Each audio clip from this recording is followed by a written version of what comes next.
亲爱的朋友们，欢迎来到微光夜读。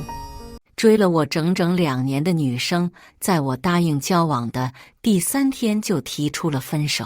分手的第2天，我在一场慈善拍卖会上见到了她。她跟在京圈太子爷身边，对着我冷嘲热讽：“季寒舟，你不会以为姜薇是真的心甘情愿追了你2年吧？如果不是我告诉她，要是能追到你，就允许她成为我的女朋友，你以为她会多看你一眼吗？”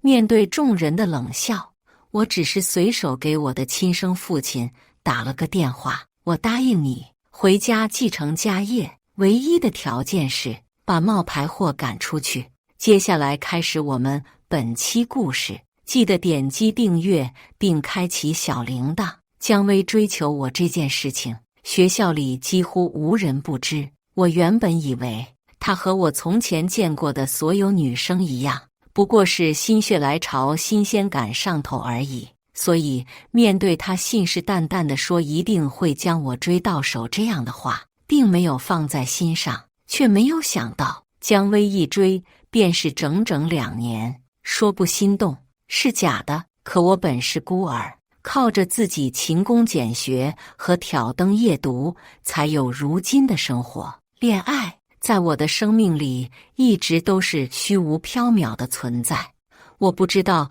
自己是否有能力去负担2个人的未来。所以当姜薇在我生日当天对我进行第100次表白的时候，我到底还是没有这个勇气往前走一步。抱歉。姜薇脸上灿烂的笑容逐渐变得僵硬而勉强，连带着我的心都似乎就在了一块儿。她放下了自己手中拿着的玫瑰花，四周点燃的蜡烛仿佛也在夜风之中变得昏暗了很多。可哪怕如此，姜薇也仍旧强撑着笑容，说着故作坚强的话：“没事没事，不就被你拒绝了100次吗？我可以承受的，没关系，我下一次我一定会成功的。”说到最后，姜薇似乎自己也已经坚持不下去，声音里带上了些哽咽。她扭过头去，不愿意让我看见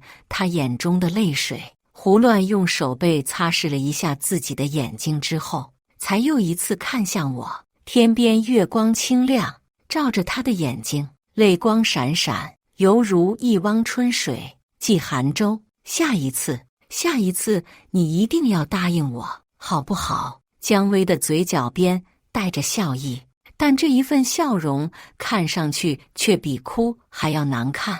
我到底还是没有忍住，向前走了一步。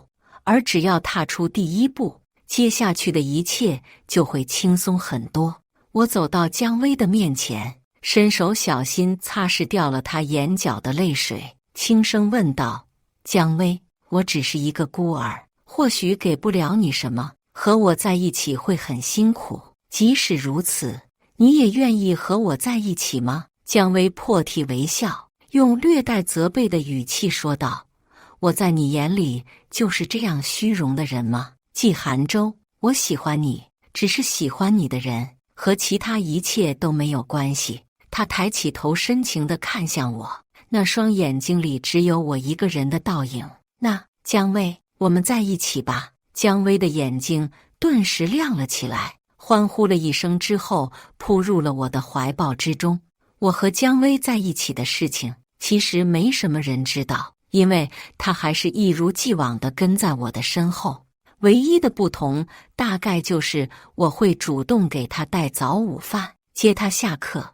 但这一点小小的改变并没有引起太大的波澜。直到和姜薇在一起的第3天，学生会要进行团建，我作为学生会主席自然首当其冲，而姜薇作为学生会的会长也会一同前往。团建结束之后，所有人要一起吃晚饭，我因为要和老师汇报情况姗姗来迟，站在包厢门口，我听见里面传来姜薇得意洋洋的声音：“季寒舟，其实在一起了也就那样了，没什么区别。”是啊，有我喜欢他，他偷着乐还来不及呢，故作矜持的让我追了2年，到头来不还是拜倒在本姑娘的石榴裙下吗？姜薇从来没有用这样的语气和我说过话，在我的面前，她从来都是轻声细语的样子。她的家世不错，父母都是经商。虽然我往日也听过身边的朋友戏称她是蛮横不讲理的大小姐，可于我而言，这些都只是同学间的流传罢了。如今这样一听她的声音，我才意识到，原来真正的姜薇是这样的。我推门而入，刚刚还无比嘈杂的人生，因为我的到来变得异常的寂静。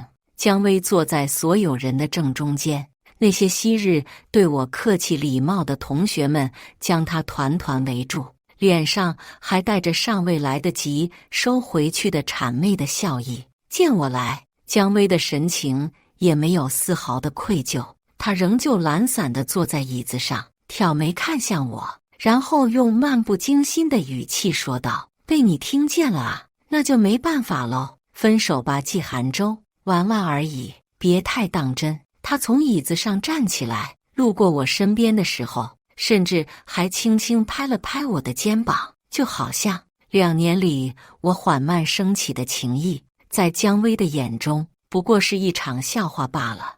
我是在孤儿院长大的，带大我的阿姨说，我刚到孤儿院的时候，大约是走丢的，看上去只有4岁大小，身上的穿衣打扮，瞧着就是有钱人家的孩子。他说，我父母知道我不见了，一定会很着急，过不了多久就会把我带走的。于是我在孤儿院里等啊等啊，等到身边的朋友们一个个离开，我还是一个人。直到18岁，我因成年脱离孤儿院，我还是没有等来我的亲生父母。孤儿院里的日子并不好过，小孩子是最会看人脸色的，于是他们等级分明地分为上中下3层。很不幸的，我作为去的最晚，年纪又小又不爱说话的孩子，被分到了第3层。这也就意味着我将吃最少的饭，干最多的活，挨最毒的打。就连在学校里，同学和老师们也会因为我是孤儿而对我轻看一眼。一直到步入大学之前，其实我从未脱离过旁人的冷眼与嘲讽。所以当姜薇离开之后，昔日艳羡我的同学们用那样怜悯又带着嘲笑的眼神看向我的时候，我并未觉得难过，甚至有一种到底还是来了的轻松感。我麻木地拿起了自己的书包，然后朝着外头走去。天边下起了淅淅沥沥的小雨，我的脑海之中浮现起第一次见到姜薇时候的场景。那个时候我已经读大2了，姜薇是新生。开学的第1天，她说自己找不到教学楼，请求我带她一程。我是那天的志愿者，自然不会拒绝她的话。于是在新生的寝室楼下，我们自然而然地加了好友。姜薇拿着手机对着我眨了眨眼睛，学长，明天有时间吗？为了表达感谢，我请你吃饭怎么样？姜薇是个很漂亮的女生，我想没有人会反驳我所说的话。她穿着修身的短袖和百褶裙，浅棕色的头发在阳光下闪闪发光。我稀里糊涂的就答应了她的邀请，直到回到自己的寝室内，才发现自己中了美人计，聪明而伶俐。这是我对姜薇的第一个印象。事实证明，她确实很聪明，不然也不会轻而易举的就让我认定了她很喜欢我。我苦笑着抹了一把自己脸上的雨水，想什么呢？季寒舟，你这样倒霉的人生，怎么可能还会有幸运降临在你的头上？这般想着，一辆黑色的保姆车就在我的眼前停了下来。我戒备地停下脚步，和车子保持着一定的距离。不是吧？只是分个手而已，没必要找人绑架我吧？车子的后门缓缓打开，里面坐着的是一个身穿黑色西装、两鬓发白但仍旧目光坚毅的男人。看见我对那一刻，他原本神色冷峻的脸上居然出现了一丝愧疚和兴奋。孩子，我终于找到你了。他走下车来，在我的迷茫之中握住了我的手。您是？孩子，我是你的父亲啊。我跟着他上了车。也许冥冥之中，血缘确实可以让人感应到什么。看见他的第一眼，我就有一种莫名的熟悉感。父亲和我说，我小时候出生没多久，母亲就因病去世了。他们二人白手起家，伉俪情深，因此他陷入了长时间的痛苦和自责之中，以至于直到我4岁了，他都没有好好的看过我，甚至都没有来得及给我取一个像样的名字。那一日，我跟着保姆出门踏青，却在对方的疏忽之下走散了。虽然他很快就召集了所有保安到处寻找，却仍旧没有找到我的踪影。从那一天开始，他就在全国各地的孤儿院中寻找我的存在，终于在4年之后找到了我。当然，那不是我。父亲将那人的照片递到了我的面前，我一眼就认出了对方的身份。他当初和我在同一个孤儿院，小时候的他性格顽劣暴躁，孤儿院里的大部分孩子都害怕他，自然也包括我。我到了孤儿院没多久，他就抢走了我的衣服。在我的印象里，他在8岁那年被一个看上去很有钱的男人带走了。那个时候的我还幻想过，如果我的家人有朝一日也能带走我就好了。可我万万没想到，是他顶替了我的身份。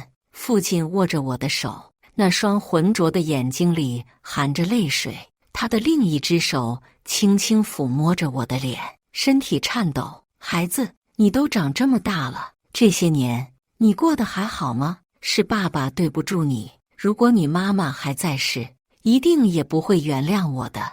我放下了手中的照片，愣愣出神。过得还好吗？在孤儿院的日子里，吃不饱穿不暖。初中毕业之后，我考上了市里最好的高中，也就因为交不起学费，我差一点辍学。后来我在餐厅里做服务员，在路边发传单，一刻不停地让自己去赚钱。冬日里的手满是冻疮，可回到孤儿院之后，我还是得用冷水洗衣服，留给我的也只有已经冻硬了的馒头。可那个冒牌货就因为拿走了我的衣服，他的人生一帆风顺，父亲宠爱，锦衣玉食地养着，不知疾苦为何物。可这一切本该是我的东西，这些爱原本都应该是我的。你是怎么发现的？前段日子我生了场大病，他去医院献了血，医生却发现他的血缘与我并不匹配，我心中就存留了疑虑。后来找人做了 DNA 检测，我这才知道，这么多年我都认错了。我看着他已经在时光中苍老的脸，笑了。那你现在来找我，又是为了什么？孩子，爸爸知道是我对不住你，我不求你原谅我，我只求你可以回家来，这毕竟是你的家，我所拥有的一切东西，到了以后都是你的。我身子不好，医生说没有多少年了，这偌大的家产，只有你一人可以继承。他的语气满是真切，可我的大脑却无比的混乱。你让我好好想想。哎，好，这是我的名片，等你想明白了，你就打我的电话。还有这张邀请函，明天有一个慈善晚宴，爸希望你可以去看看，至少你需要了解一下这个世界，再来做出选择。他将一张黑金色的邀请函放在了我的手上，然后将我送到了学校门口。我几乎是浑浑噩噩地回到寝室，倒头就睡。一天下来，先是原本以为遇见爱情的女友提出分手，再是亲生父亲找上门，我实在是已经精疲力尽。他摇着我的肩膀，将手机递到了我的面前。季寒舟，你他妈别睡了，你快看这个。手机屏幕上是学校表白墙的帖子，上面分明是昨晚姜薇向我提出分手的视频，底下的评论数不胜数。讨厌我的人说早就看我一副自视清高的样子不顺眼，也有讨厌姜薇的人说她玩弄别人的感情，活脱脱的渣女。但最显眼的还是姜薇自己的回复：当然没喜欢过了，开什么玩笑？你们还真的以为我会喜欢一个孤儿？别搞笑了，他1个月生活费还不够我吃顿饭的。室友大约是见我的脸色越来越差，小心翼翼收回了手机，问道：季寒舟，你没事吧？你放心，我们都是站在你这边的。那个姜薇一看就不是什么好人，亏得你之前还那么担心她因为你拒绝难过。就是阿季寒舟，你别想太多了。我听着他们的劝解，却觉得心里堵着的郁气仍旧难以消解。此时此刻，我心中只有一个问题，那便是我与姜薇在此之前并不相识，她为何找上我？为何偏偏是我？姜薇现在在哪里？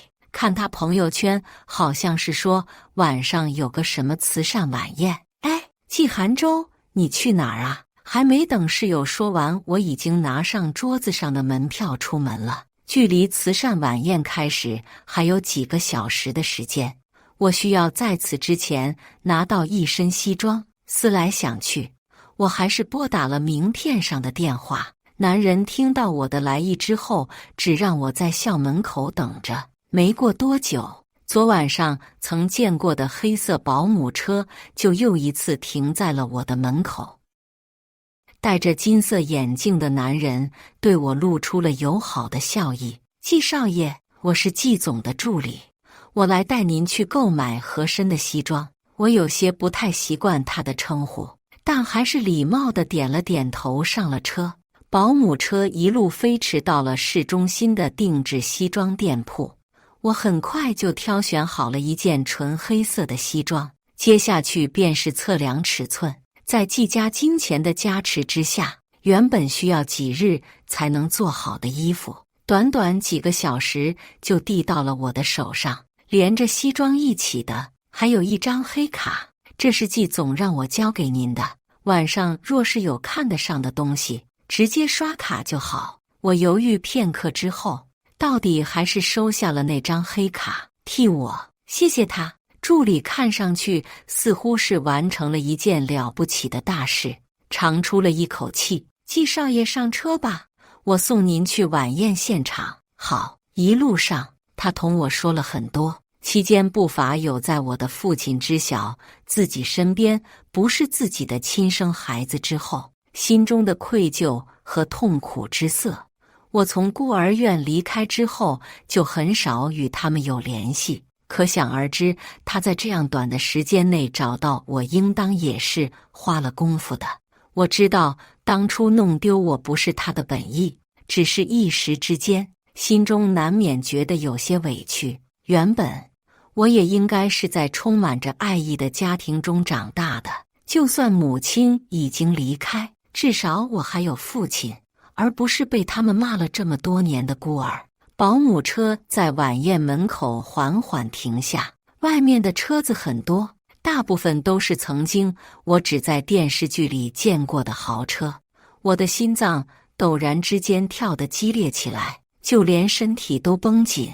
这是我从前没有接触过的场合，要是我在里面出丑了，该怎么办？身旁的助理看出了我的拘谨，他只是面带笑意地说了一句话：季少爷，季家和季总永远是您的后盾。是啊，我已经不是从前那个无父无母的孤儿了，我有父亲，他是季氏集团的总裁，身价上百亿。我打开了车门，步步走向宴会厅门口，然后将自己的邀请函递了过去。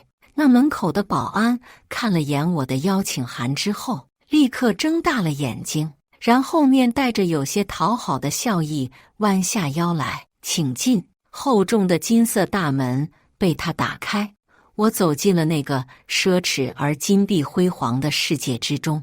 钢琴的伴奏在宴会厅内回荡，所有人都身着礼服，站在几乎反光的地板上，你来我往地交谈着。他们的身上充斥着养尊处优之后的高贵味道，就连天花板上的水晶吊灯看上去都是这样的熠熠生辉。我的到来没有引起多少人的注意，因为他们的目光都落在坐在宴会厅正中间的男生身上。那男生的里面穿着一件花衬衫，外头的西装散漫地敞开着，头发上抹了发蜡，左耳还有着3个耳洞，看上去就像是放荡不羁的代言词。而搂着他手臂的人就是姜薇。要说姜薇运气还真好，明明就是个小门小户出生的，竟然还能落入纪少的法眼。那个男生就是抢夺了我身份的人。我隐藏在人群之中，听着他们对所谓纪少的窃窃私语。他是纪氏集团明面上唯一的继承人，从小就被我父亲娇生惯养着，4岁走丢，8岁被找回来之后就越发的宠爱。就算他要天上的星星，也是会想尽一切办法拿到的。这也就导致了他的不学无术，整日里除了泡妞恋爱之外就是飙车酗酒，几乎将能玩的全部都玩了个遍。换女友的速度更是比我换衣服的速度还快。但哪怕如此，在他京圈太子爷的名号之下，想要和他恋爱的女生仍旧成群结队地往上扑。当他们说起前不久纪云刚刚为了一个要出国留学的女人截停了一架飞机之后，我终于没忍住笑出了声。也就是这一声讥笑声，让依偎在纪云身边的姜薇注意到了我。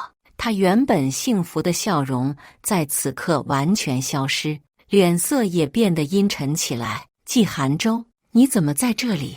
你是怎么混进来的？有了姜薇的开口，刚刚还围绕着纪云窃窃私语的人群顿时都将目光放在了我的身上。众人的注视之下，我也没有办法继续隐藏自己的身影，只好从人群中走了出去。纪云的目光在我的脸上来回打量，有那么一刻，我甚至觉得他已经认出了我的身份，直到我看见了他眼里的轻蔑与漠然。姜薇，这是谁？纪云显然并不满意刚刚停留在他身上的视线被我给剥夺，开口的语气也算不上太好。姜薇听见他的声音，瞬间收起了脸上对我的鄙夷之色，又一次以小鸟依人般的姿态靠近了纪云的怀中。你忘了阿云，就是2年前你让我去追的那个男生啊。纪云，让他追的男生？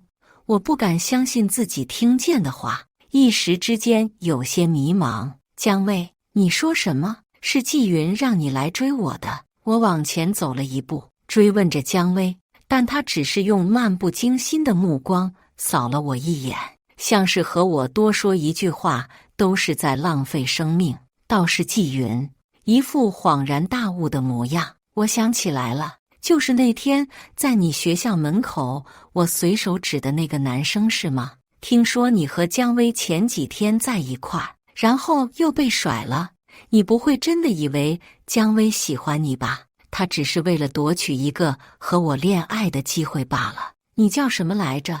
一旁的姜薇好心提醒道。纪寒舟。哦，对对对，纪寒舟。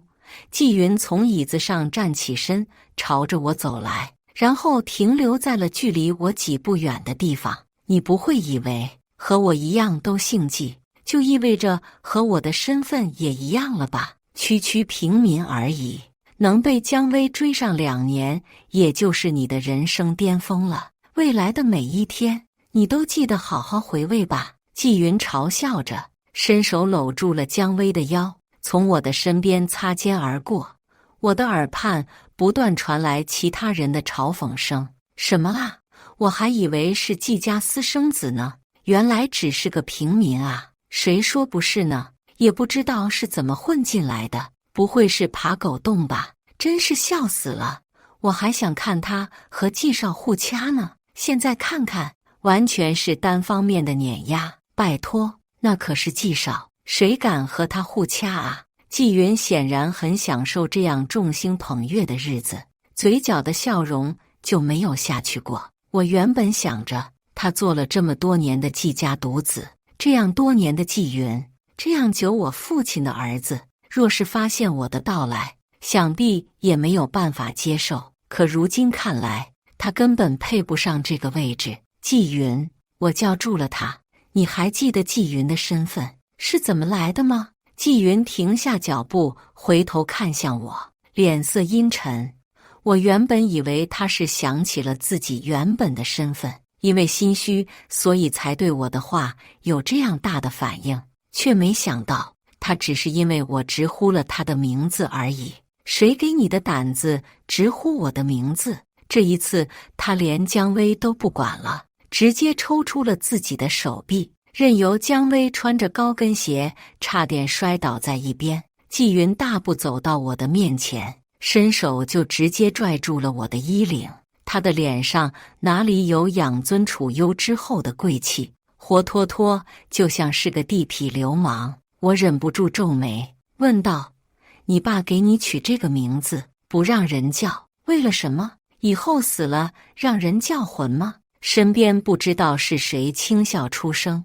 季云大概是觉得自己被驳了面子，冷笑着松开了我的衣领，大喊了一声，保安呢？把你们的负责人给叫出来，我倒要看看是谁把这种贱民放进来的。贱民？我还是第一次在除了古装剧里听到这样的称呼。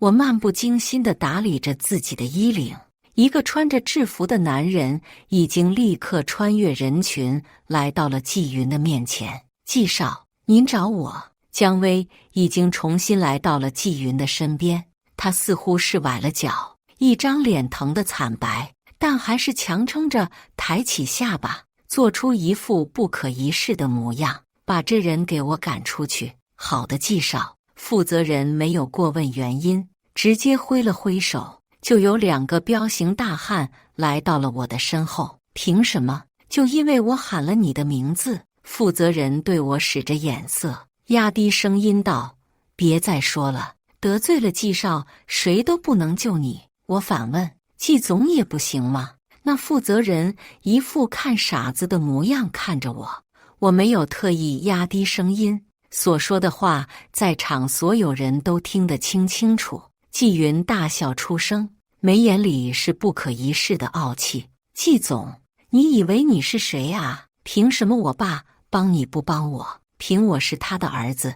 季云的嘲讽声只是短暂地停下了几秒钟，随即而来的是更大的笑声，他甚至眼角都笑出了泪水。季寒舟，你他妈读书读傻了吧？你还真以为自己姓季就和我是兄弟了？我摇头，平静道，不是兄弟，因为你压根不是父亲的儿子。这句话像是戳到了他的某一个痛处。季云的脸色突然就变了，我不想和你这个神经病多说废话，给我把他扔出去。有了季云的命令，我身后那2个保安眼看着就要架起我的手臂，将我从宴会厅带走。我手疾眼快，从他们的控制中逃离，然后拿出手机拨打了那串电话。寒舟，你找我有事吗？电话那头的声音听上去带着卑微的讨好。我沉声道，我愿意回家继承家产，唯一的要求是我要季云这个冒牌货滚出去。他的声音只是停顿片刻。好，听你的。挂断电话，刚刚还神采飞扬的季云已经惨白了脸。对待我父亲的声音，其他人或许听不出来，但季云一定很清楚。姜薇见他不说话，一时之间也有点慌了，伸手拽了拽他的衣袖。阿云，刚刚电话那头的人真的是季总吗？季云此刻正在烦躁之时，一把甩开了他，红着脸吼道，你他妈有病啊！随便打个电话说几句，就真是我爸了？动动你的脑子想想，他一个普通男大学生，怎么可能有我爸的电话号码？有了纪云的保证，姜薇像是松了口气，也不和他计较让自己受伤的事情，又变回了当初那个盛气凌人的大小姐。而刚刚几乎陷入静止状态下的宴会厅，也在纪云说完话之后重新热闹起来。吓死我了！我就说啊，纪总怎么可能容许自己的亲生儿子沦落在外？差点被这小子给骗住了。他胆子还真是大，连这种谎都敢撒，可不是吗？怕是想有钱想疯了吧？这种人我见多了。我没有理会他们的嘲讽，只是静静注视着纪云。他明显已经开始慌乱起来了，因为其他人或许不知道，但他自己很清楚，他究竟是不是我父亲的亲生孩子。见我看他，纪云对着站在边上不动的保安咬牙切齿道：“你们他妈愣着干什么？我不是说了吗？把他给我扔出去！”那两个保安对视了一眼，又一次朝着我走来。这一次我没有躲避。你们确定吗？他们的脚步犹豫了，身后的纪云像是终于爆发，随手拿起边上的酒杯就朝着一个保安砸去。他妈的，我的话也不听了是吗？信不信我把你们搞得家破人亡？那酒杯正好砸在了保安的后脑勺上面，鲜血顺着他的额角流淌而下。他的神情看上去极度痛苦，却仍旧不敢不听纪云的吩咐。我在心中叹了口气，刚想说我可以自己走出去，会场的大门却突然被人打开了。出现在门口的人是父亲的助理，他朝着我走来，先是上下打量我一番，确定我没有受伤之后，才松了口气，对着我面前的保安训斥道：“你们在做什么？纪少爷也是你们随便能碰的人吗？”助理跟在我父亲身边，这些年也上过不少电视节目，在场的人对他都是有印象的。眼看着他站在我的身边为我说话，那些原本对纪云深信不疑的人也开始怀疑起来，目光在我和纪云中间来回打量。纪云的嘴唇颤抖着，可仍旧嘴硬，不愿意承认自己是冒牌货的事实。赵叔，你怎么来了？这种小事情不需要我爸出面的，我可以自己解决的。然而面对纪云的套近乎，助理却并没有受用，他只是用那双没带什么感情冰冷的眼睛注视着纪云，然后开口道：“纪先生，纪总已经知道了所有事情的真相。15年前，您拿着纪少爷的衣物，让纪总误以为您是走丢的孩子，从而错过和纪少爷相认的机会。这15年的时间里，您仗着纪家少爷的头衔作威作福，纪家对您已经仁至义尽。如今真正的少爷回来了，你也是时候脱离纪家，去过你真正的人生了。”助理的一席话让在场所有人都倒吸了一口冷气，尤其是姜薇，她的脸色白得和纸一样，必须要搀扶着一旁的椅子才不至于腿软倒下。可纪云似乎还不愿意面对事实，他尬笑了几声，突然指着我大喊道：“我知道了，一定是你们合谋。赵叔，你跟在我爸身边这么多年，我一直以为你忠心耿耿，没想到你现在竟然联合外人来诱吞并我家的家产，你们都在撒谎。我就是纪家的孩子，是纪家唯一的继承人。”纪云看上去和疯了没什么区别，助理似乎是怕他伤到我，连忙护着我倒退了几步。他们不能证明，那我呢？是父亲来了。父亲的突然到来让所有人大气不敢出。我看向他，轻声叫道：“爸！”刚刚还板着一张脸看不出情绪的男人，因为我的这一声立刻红了眼眶。好孩子，好孩子，他的口中呢喃着，伸手拍了拍我的肩膀。纪云在一旁叫嚣着：“爸，你干什么啊？我才是你的儿子啊！”父亲收起了脸上的和蔼，用冷漠的目光看向他：“别演了，纪云，我已经和你做过 DNA 检测了，检测的结果就是我和你没有任何的血缘关系，韩舟才是我的孩子。而因为你，我和我的儿子错过了整整15年。既然今天大家都在这里，那我就顺便宣布了，从今往后，纪云和我和纪家没有任何的关系。父亲的话一说出口，纪云就像是失去了所有力气，直接倒在了地上，一朝从云端跌落，大概就是他这个样子。保安上去拉他的时候，他还瘫软在地上，不愿意离开，嘴巴里不断叫着爸爸，还伸手想要抓住我父亲的裤管。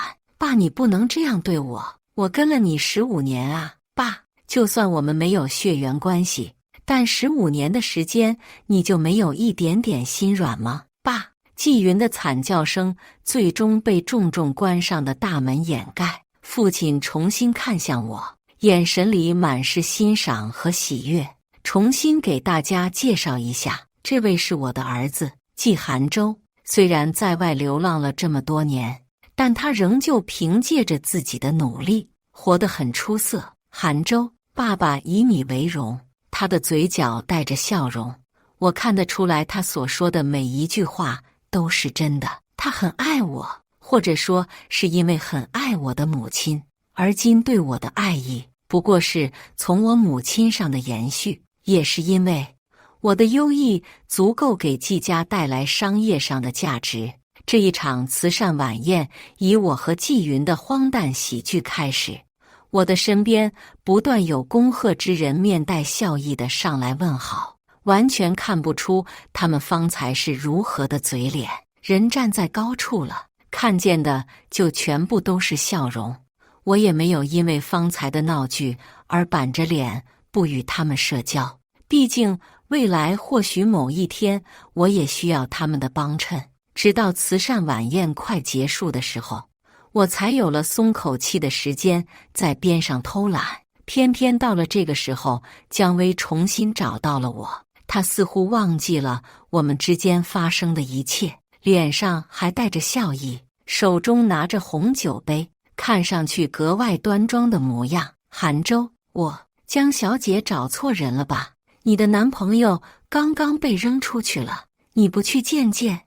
我打断了姜薇的话，我可以原谅刚刚看戏的人，并不意味着我会原谅姜薇。她的脸上青一阵子一阵，拿着红酒杯的手逐渐用力。可面对如今的我，姜薇并没有转身就走的实力与勇气，她只能接受我的冷嘲热讽。寒舟，我知道之前是我不对，你再给我一次机会好吗？